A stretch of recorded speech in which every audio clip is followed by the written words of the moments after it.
Hey, Bookish Besties, welcome back to our FaceTime call. I'm Jazzy. And I'm Lexi, and today we have a super exciting episode.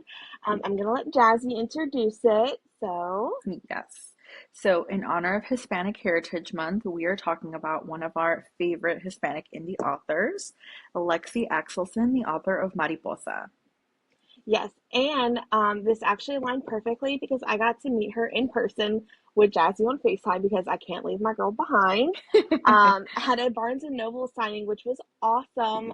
I was super excited to meet her in person. She was so sweet. Like she's gorgeous too. I looked like a toad next to her. It was awful. But yeah, and I actually got some signed copies. And we're going to talk a little bit more about this later, but we're going to do a giveaway for one of the signed copies for one of our listeners. So stick around to the end of the episode if you can and to learn how to enter. All right. Yes. Um, I wanted to start off by talking a little bit about Lexie Axelson because she has such an awesome biography out, or not like biography, but like a little snippet of her life. Let me just pull this together. So off her Amazon page, it just says that she's a Hispanic author from South Texas. She's a military spouse currently residing on the East Coast, and she loves to pen angsty, heartbreaking love stories. When she isn't reading a book, she loves to watch horror movies and travel with her family. On her website, though, it says South Texas born, East Coast living author who writes the kind of dark, angsty romances that haunt your heart long after the last page. A proud Hispanic author and military spouse, she blends raw emotion, high stakes tension, and swoon worthy book boyfriends into every story. When she's not crafting love stories laced with danger, you'll find her watching horror movies and traveling with her family. I love her little bio so much better than the Amazon one because it's a little bit more accurate. Yeah. Um, yeah, so I adore her. I'm also a military spouse, so we have that kinship. You know what I'm saying? Don't be jealous, Jazzy. It's okay. Oh, I'm so not jealous. So you learned about Lexi through her newest release, Mariposa, right? Yes. So, I saw it on like a Discord group. They suggested or they recommended the author and recommended the book. And I actually signed up for the ARC and I got to ARC read it and I absolutely fell in love with the book and the writing. And I've already added all of her other books to my TBR. It was so good. You're so lucky you got the ARC. I'm not a huge ARC reader, and I don't have the commitment to do ARC reading, so I think it's great that you're able to do it. I learned about Lexi through her the Scarred Executioner series. Oh, okay. It is probably one of my favorite series. It's dark military romance, of course, and Mm. um, as a military spouse and someone that loves military reading too, I find it really hard to find dark romance books that aren't like ugh. Like it's hard to find, especially from someone that's That not in give the you the military ick. life. Yes, yes. And it's hard because, I literally imagine my husband in these books because, hello, he's Mm. military. And so anyways, I read this book series and I fell in love with it, especially the last one that's currently out right now, Pretend. Oh, okay. It's so good. I have to And read all of her backlog. I added, I think it was The Depraved Prince. Like yes, there's that's the just next one. yeah, yeah. I'm so ready to just binge all of her work because I just love the writing. It's so good. She does amazing writing. So anyways, I want to dive into this newest release. And I think we should talk about the synopsis first. But first, like a little insertion here, like we do with all of our book talks. This first section will be spoiler free. Stick around with us even if you haven't read it. We're just going to talk about, what our ratings are, what the book's about, general overview, and then we'll give you plenty of warning before we talk about anything that could like ruin the book for you, okay? Spoil it for you. Yeah. Yes, which we don't want to do. All right, so here is the book. Unfortunately, my background kind of clips into it, but it's gorgeous. It's yellow. We love it. Um, Here is the back of the book. They call me unbreakable until desire made me reckless for the wrong man. I made it into the special forces, of course, but there are three problems. Problem number one of my instructors is the infamous Special Operator Beast, a man everyone fears due to his cold heart and polished career. He loathes being taken away from his team, which makes graduating nearly impossible for all of us, mainly his least favorite student, me. Problem number two, my heart skips a beat whenever I look into his cruel eyes, and my blood heats whenever he's near me. He's tall, scarred, and a devastatingly irresistible man who never smiles. Oh, and problem number three, he's my ex-boyfriend's dad. We try to stay out of each other's way to make our reckless attraction fade, but fate keeps bringing us together. The military calls me the unbreakable soldier, but falling for Kate O'Connell might be my undoing.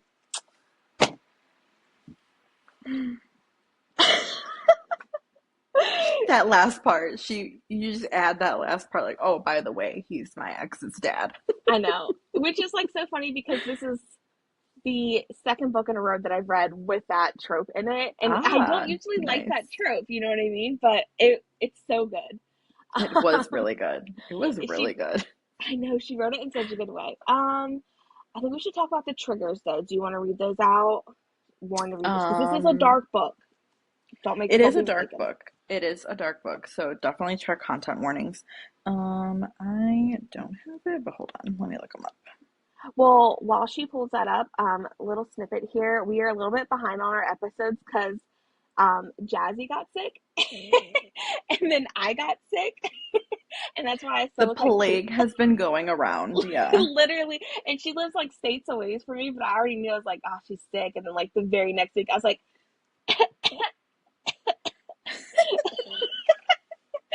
so if I look like poop right now, no one's allowed to comment or say anything about it. Okay. All right, ready for this trigger warning list? Yes. Drum roll, please. Here's Okay. the trigger warning Drum list. roll for your trigger warnings. Take these seriously. Your mental health matters as always.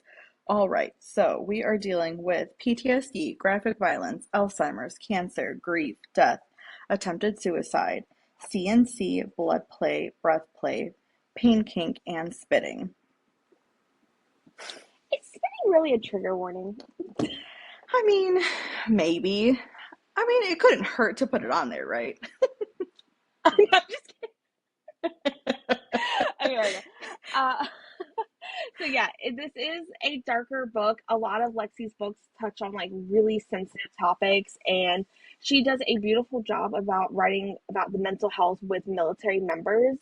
Um, so just keep in mind, like she doesn't really hold back. So go into this with I think a clear head and just take it slow if you're not used to it. But I think it's still a good dark romance book for people who aren't fully into the dark romance. Yeah, I was gonna say if like this is also kind of a place if you want to start or dabble into dark romance, because I feel like it's just like the themes are darker and obviously like it's in a war setting at certain points, so that's kind of like the darker aspects of the book, but it's not like the Lord series where they're just like doing real dark shit to each other.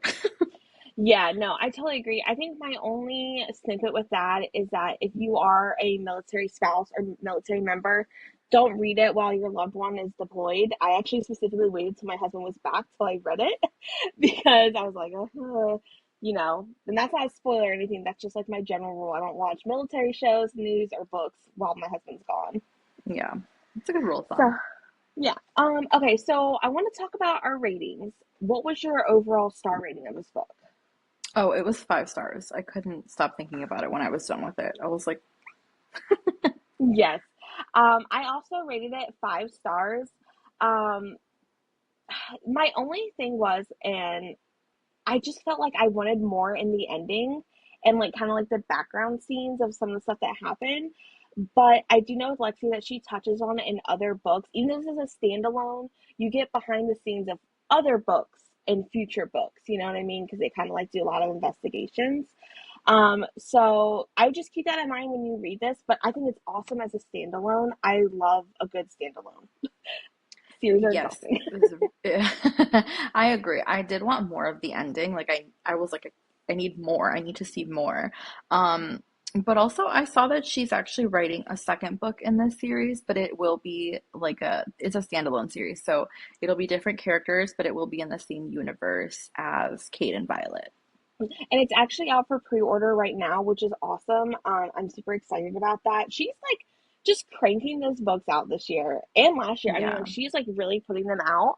I'm waiting for the rest of the Scarred Executioner series, but Ooh. yeah, for this book, I like I have to be careful because I don't want to do spoilers, but I really loved the female main character. She's gritty, she's smart, and she's tough as shit. She doesn't take shit from anybody, and Yes, I love yes. that. And it's never like I don't know how to explain it. Like they're always so different. You know what I mean? And they're all like, they're not like, oh, super skinny and fragile or anything like that. Like she's like this woman that goes into this training center and she doesn't give a fuck that she's hot as shit because she's tough as shit. Yeah. Yeah, so I really like the female main character as well. Violet is, I mean, she's in special forces. She's like trying to get into special forces in this book. So she's strong. She doesn't take shit from anybody and she takes care of herself. She knows how to defend herself. And also, what I really liked about her is she knows what she wants. Like, she was determined in all of her goals and wasn't like wishy-washy. And I know sometimes with like female main characters, people don't like when, they're a little bit weak and like, waiting for someone to save them, so to speak, which I feel like there's a time and a place for every story. But with this Yeah. main character, she was determined to get into the program that she was determined to get into. She would do whatever it took. And even though Cade would just throw shit in her face and try to break her, she was like, nope, not happening. So, yeah. She definitely took control of the situations a lot, which I think was kind of like really refreshing. Because you know what I mean? Like he's obviously like dominating and all this stuff, and ooh, like, grr, like I'm older than you. But like, I swear to God, there's some points where I was like, damn, man, she like just whipped his ass. Yeah, she took no shit. Like, took no shit. Um, and I think because this is Hispanic Heritage Month, and you know, Lexie Axelson is a Hispanic author, what I would love to talk about too is the representation of Hispanic heritage throughout all of her books, and especially in this one. And Jazzy, I know that you're Hispanic, so did you want to talk a little bit about your viewpoint on this? Yeah, so I really enjoyed it. As far as like the representation goes, I really enjoyed the relationship that she had with her grandmother. It kind of reminded me of relationships that I've had with with my own family members. I like when the representation isn't like forced or like someone's just speaking Spanish out of turn or like it seems weird. Like, why would you, like, nobody around me speaks that way. But I didn't feel that with this book. I really enjoyed the representation. It wasn't like shoved in your face, like, hey, just so you know, these characters, they're Hispanic, they speak Spanish. Like, they just are who they are, and they happen to be Hispanic, that they speak Spanish. And I liked all like the little parts where, like when the grandmother and her grandparents were talking about like making, their favorite food, their favorite dishes. It's like stuff that I can relate to because, it just is. I feel like that's what I look for when I look for representation in a book. Like it just needs to be and flow right. And I didn't feel like it was like forced or in your face, which really is so off-putting sometimes when people are like, "Oh, Chica, do you want to go get some tacos?" And I'm just like, "All right, I'm putting this down and walking away." No, I can totally like understand that part. I mean, honestly, even as someone that doesn't speak Spanish, I didn't have a hard time following along with it because it's written in such a way where it goes with like the story, like what you're saying. It's not out of turn. I could find the context clues about what's being said, and then you can look it up too, obviously. But it's Yeah. not like throughout the whole entire book, like large paragraphs. It was just really nice. I could just talk all day about this book. It's like I'm like fangirling so hard, and I know like I already inserted the clip before about, or I'm going to when we edit this, about me meeting her. But yeah. Also, she designs like the prettiest books, the best art. There's like all this art throughout the book. Let's see if my camera will show it. You can kind of see right there with like the butterflies and the flowers, and there's so much hidden meaning in this book when you read it. I want to reread it again so I can just find more stuff that's like sprinkled throughout it. Yeah. Um, but I think it's time to dive into the nitty gritty, so to speak. Um, so yeah, if you're still watching and you haven't read the book and you don't want it spoiled for you, leave now. drop us a like, a comment, a subscribe, and talk to us about this book as soon as you read it, especially if we convinced you. But for Yes, now, let please us know leave. what you think. It's time for spoilers. So, Oh, give you a little warning. 3, 2, 1. Okay, we're good. You start us off, Jazzy. um, okay, so I don't even know where to start with, like, I mean, I guess since we're already in the spoiler section, what did you think, or how did you feel when we thought that Cade was dead? Brother, I was crying because like it was such like a serene like moment. The way it was written, like you didn't even know what was happening until it happened, and I was just like, no, like in my mind, I was just like, what's wrong? And I'm It like, was, oh my God. Yeah, it was so emotional. And I was in denial the whole time. I was like, no, no, no. And then I was like, oh, she's in the hospital now. Oh, he's not there. Oh, they didn't find him. Like, out. Oh my God. Like, literally, this book had me like gripped by the neck, or I should say, the author had her foot on my neck, like, the whole time, like, towards the ending until like the very last few pages. I was like, oh my God, I can finally breathe now. no, I agree. And I think that's like what we were talking about at the beginning of the episode where like we wanted more. You don't find out a lot of what happened with Cade while he was captured or like kind of in the in Hmm. between. But that's why I also say with her other books, we'll probably learn more about it there. Like someone will do like a investigation or something like that. But I thought that was great. What I will say is I hated her ex-boyfriend from start to finish. I'm sorry. I don't think he redeemed himself. I really don't. I know like there was that he No. apologized and like Mm-mm. blah. It was, the apology to me seemed forced on his end. Like it was just kind of like, I don't know. I didn't, yeah, no. He was also, he was also an asshole. Like he was obviously sleeping with someone else while trying to get with her, like when she came home for Christmas break. Um, and I was like, I don't like you. I know, and that like it is a major problem in the military. There's the divorce rate is so high because people can't handle the distance, the stress. And I'm not saying like everyone's wrong for not being able to handle that, but it is really hard on the service member. And I can tell you, like with me, when I got with my husband, there was some anxiety in the beginning, like, oh, like, are you still going to be here when I get back? Like, how are we going to handle this first deployment? How are we going to handle this, big long training thing? And it is hard. And they can't focus on their job if they're worried about you back home. So there's a lot that Yeah. goes into a military relationship. So that hit hard for me, like reading about how he basically was like, I don't think I can wait for you.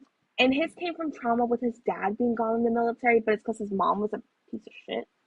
She was just as bad in all of us. Oh, Yeah, his mom was not any better than him really, but that's kind of what it was, kind of like a pattern that he saw repeating itself because his father was away so much for work, and it was the way that, Kate could provide for his family, but his wife at the time did not, she couldn't do the distance, like she just couldn't be in that relationship.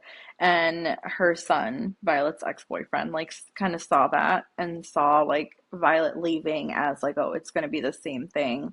But he wasn't willing to try. And also he told her, or right as she was leaving, for like literally as he was dropping her off at the airport, and he was like, I can't do this anymore. And then when she came home for break, he was like, oh, well, I didn't know if we were like really broken up type of thing. And I'm just like, oh my God, typical man behavior. and also it sucked because her support system, like with her mom and her sister, was also missing. Her mom was very judgmental, but it's because her dad died serving. Yeah. So I guess I could kind of understand it, but it did suck that like even right before she was leaving, when she did leave, her mom cut her off. Like she basically said, "You're not my daughter anymore," and that was Yeah, she heartbreaking. went, yeah, she went to this program, or basically was off to deployment with no support system except for her grandparents and her grandmother, who was suffering from like the late stages of Alzheimer's and dementia. Mm. So when we say like she's very strong in the face of like everything that's getting thrown at her, she obviously, like, all these things were happening with like her boyfriend breaking up with her mom basically cutting her off. Again, both of them happening right before she goes off to try to join this program. And then her mother, or her grandmother in the hospital with dementia. She literally faced everything that Kate threw at her and was like, all right, whatever. Like, even though all of these things were happening and in the back of her mind. So when we say she was like strong and like had it together, we're not joking. No, agree. And honestly, it's a good point to bring it with her grandmother. That is a kind of subpart throughout the book is her grandmother's romance with her military boyfriend at the time, which is not her grandfather.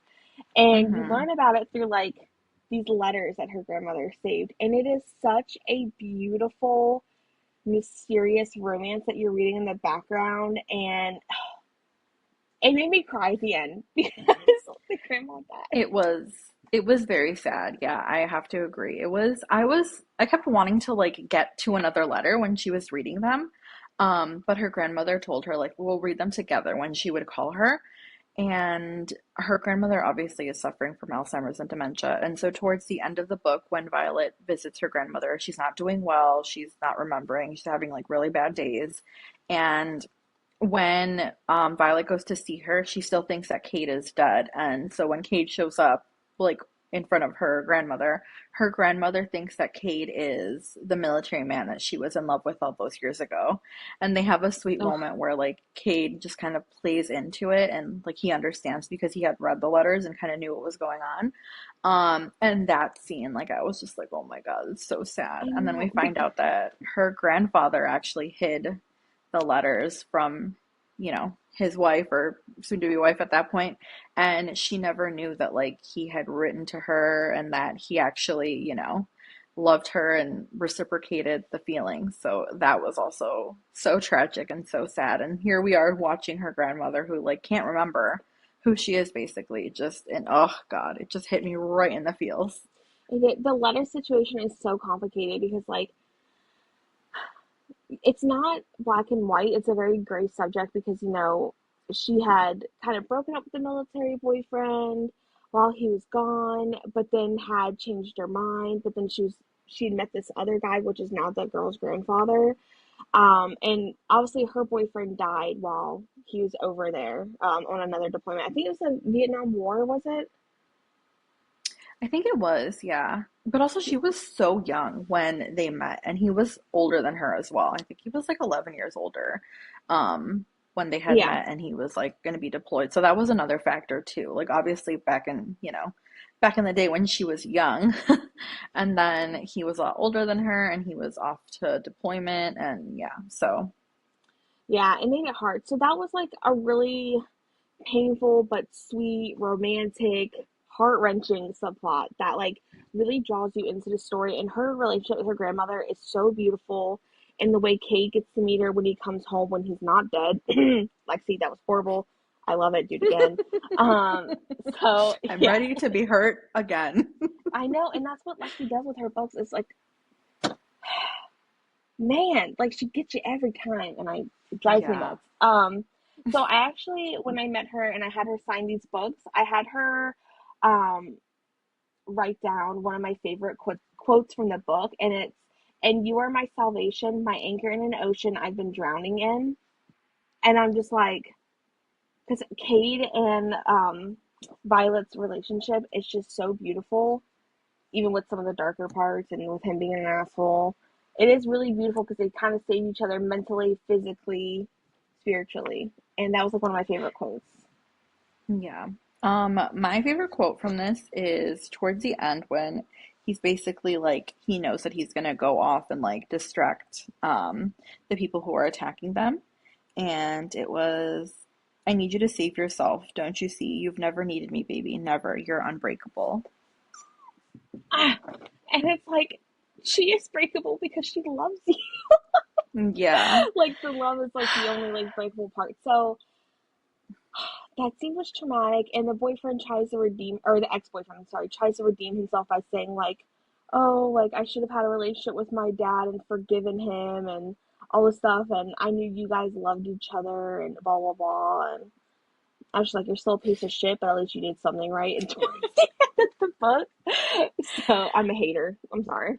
Yeah, no, listen, I don't like her ex-boyfriend either. Why don't we talk about a little bit or talk about Kate and Violet's relationship and just like Kate in general, I think, because he's just like I just keep thinking like all of the stuff that this man has gone through and how he just like thinks that he doesn't deserve or like would never find happiness. He just thought he'd just be like this shell of a man for the rest of his life essentially because he's lost his family. Like his son, his ex or Violet's ex-boyfriend, his son doesn't really want to have any sort of relationship with him. Yeah. It's very strained. They're estranged and again, like Lexi said, he only tried to redeem himself when he thought that his dad was dead. Um, so yeah, what did you think of Cade? That's tough. So I loved Cade. Unfortunately, I am still obsessed over one man in the Scarred Executioner series. So, but I loved Cade because it's like you said, like he really didn't think that he was worthy of love, and I just think that's so tough because he's doing these very intense missions. He's gone, and he has to do some pretty hard things. And I think one of the things that really hurt when I was reading about his story was that the one and only time he really allowed himself to get attached to one of his younger soldiers, they died. And Yeah, that was, I mean, when I read that, like my jaw was on the floor because it was so sudden. And that's exactly like how it happens in the military. It's not always some long, drawn out things. Like one minute you're having a conversation, the next minute they're gone. And yeah, that was hard, and you're rooting for him. Even on his asshole moments, you're like, no, Kay, like you are so much better than this. So I really think he had a great redemption arc with the way that he opened himself up and the things that he did for Violet, and even through everything, trying his best to keep a relationship with his son and be, what was it, amicable with his ex-wife, even though she's a horrible person. hmm yeah, yeah. She was terrible. Um, yeah, he's obviously gone through a lot. I mean, he's a lot older than Violet. So his experience in the military has is obviously greater than hers. And he's seen people pass away, his friends, people under him, and he carries that weight like on his shoulders. And even towards like the end of the book when they're being attacked, obviously like or the helicopter that they're in crashes and it's Cade, Violet, and his friend Booker.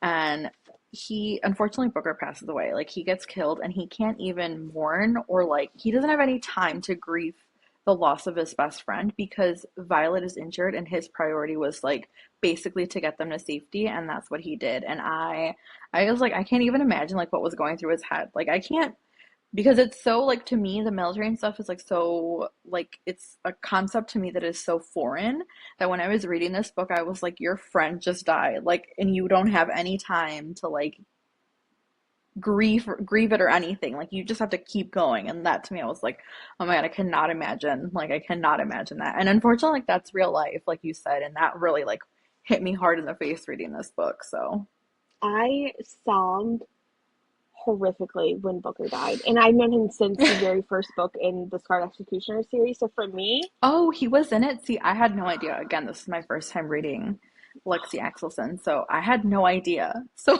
oh my God. he's a great character. And like in this whole book, he's talking about how he finally meets a woman and like he has someone to go home to. And like once he started talking about like that, I was like, I just know he's gonna die. Oh no, he does. Yes, he does say that. Like, oh, I gotta get home. Like, I finally have a girl to go home to. Oh my God. That just makes it so much worse. I didn't know that, like, he was in her other books. I'm, I'm gonna start crying. I was so traumatized when that happened. I was like ugly crying in bed, like, oh my God, how could you, Lexi? Do it again. Um, Yeah. but I mean, and poor Violet being in the hospital after Kate sacrificed himself for her. And I put in quotations because he is alive. He was just captured, and managed to make his way back to her. But in the Mm-hmm. hospital, she's basically wondering how is she supposed to go on with her life. She can't go back into the military. I'm pretty sure because of like the extent of her injuries and like the mental stuff, like her grandmother dying. So she like basically leaves the military, and then randomly Cade shows up, you know, and there's like a whole beautiful scene with the grandmother and stuff. But I don't know. I just like, how would you even react to someone that you thought was dead showing up out of nowhere? Yeah, I feel like I would pass out. I feel like I would faint because I'd be like, "Am I seeing a ghost? Like you're not here." Um, but yeah, that scene was wild, and I was like, "I knew it!" Like when I was reading the book, I was like, "Yes!" But she really did convince you that he was really truly dead. Because the whole time, again, I was in denial, and I was like, "Maybe he's not. Like maybe he's not." And then I was like, "Oh, she's home. Oh, she's with her grandmother. Oh, like there's no way." And then bam, he appears, which amazing. We love it. But yeah, he did everything possible to get back to her. And then that moment with the grandmother again was just so touching. I think about it all the time. Yeah, we did leave out a really important character though. Violet's best friend in the service that she is working with. Oh, And I'm so yes. sad, like now I'm like blanking on her name, but I she forget has, her name too. that makes me so sad because like she's so awesome. Um, Hold on.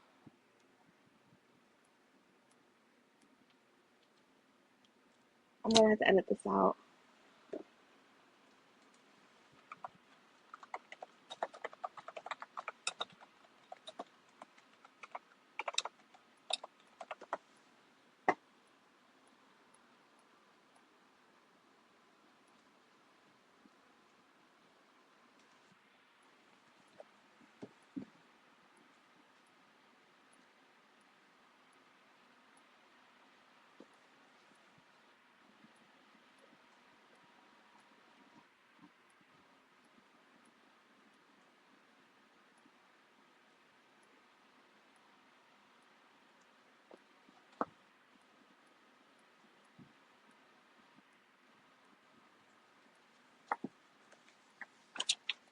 We have a lot to edit out on this episode. Yeah. What the hell is her name?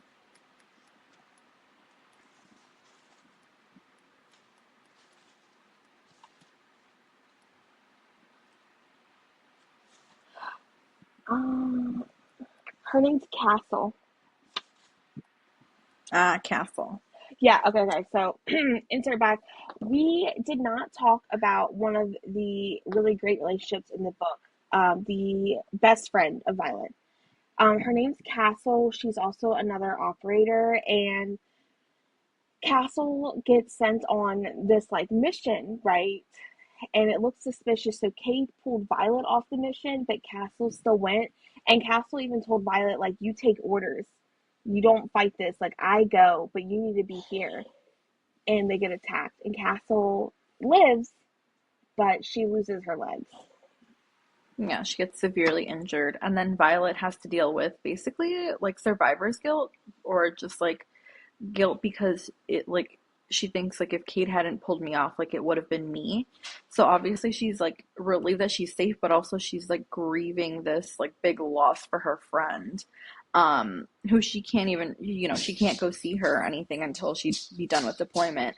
Um, so she was dealing with all of that as well in the midst of like the war that was going on and so I know, and that makes it like really tough because first of all, I really liked Castle. I thought she was this great like side character, but also kind of main character that helped Violet through a lot. And like the female friendships that you make in the military are so powerful because it's a male dominated field for the most part, even with like how things are changing in the world.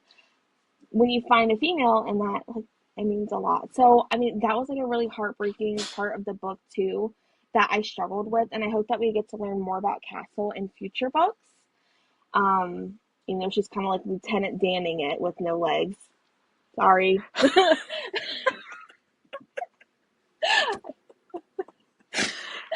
I know that's so listen, we horrible. got we have a real morbid sense of humor. Like I know. uh, But that's why yeah. it works. You know what I mean? I feel like you need that when you read books like this because, like, God, it'll Yeah. just chew you up and spit you out if you don't laugh at some point. Yeah, no, if I can't joke if we can't joke about it, guys, sorry. Like we can't I don't know what to tell you. Like this is but the Lieutenant Dan joke is crazy. I just pictured Lieutenant Dan in my mind. Okay. Um, so yes, I definitely agree with the female friendship things. She was like such a safe space for Violet too. Like, while she was, rooming with her and when she was dealing with everything with Kate, her friend kind of suspected or knew. Um, so yeah, I do hope that we get to see her in future books. Maybe we'll get to see her, living her best life, not as Lieutenant Dan. Look, all right. I'm just gonna shut up. But so I know we've been yapping Sorry, about this that was just so funny to me. because it's Okay, all I can no, imagine when it fine. happened. I was like, damn, she got Lieutenant Dan. Um, You but ain't got no legs, Lieutenant Dan. Okay, I'm done. I'm totally gonna insert a picture right here of Lieutenant Dan so people know what we're talking about. From Oh Forrest my God, Gump. if you don't know who Lieutenant Dan is, then we are so old. I know, I know. Oh, I do. I feel so old, but that's such a good movie. Okay, so we were kind of chaotic in this episode. We went totally out of order with what we were talking about, but I hope that whoever's listening to this enjoyed it, and we would love to know your thoughts about the book if you've read it. If you're gonna put a spoiler in the comments, just mark it so other people don't see it. And yes, so we do have a signed copy of this book to give away to one of our listeners, and I'm super excited about it. It is signed by Lexie Axelson, and it's quoted "You Are Unbreakable," and it is this gorgeous paperback. Man, I really hate this stupid green screen sometimes, but I'll put a picture right here of what it looks like. Um, so yeah, I mean, we're gonna post the details in the caption of how the giveaway is gonna work. But I really hope one of our readers get it. And I'm gonna throw in some goodies with the box because I love goodies in the box. So yeah, yes. anyways, I think this is a good ending point of our episode because I will literally yap about this book until people hate me. So Yes. So, if you have read this book, please let us know what you thought.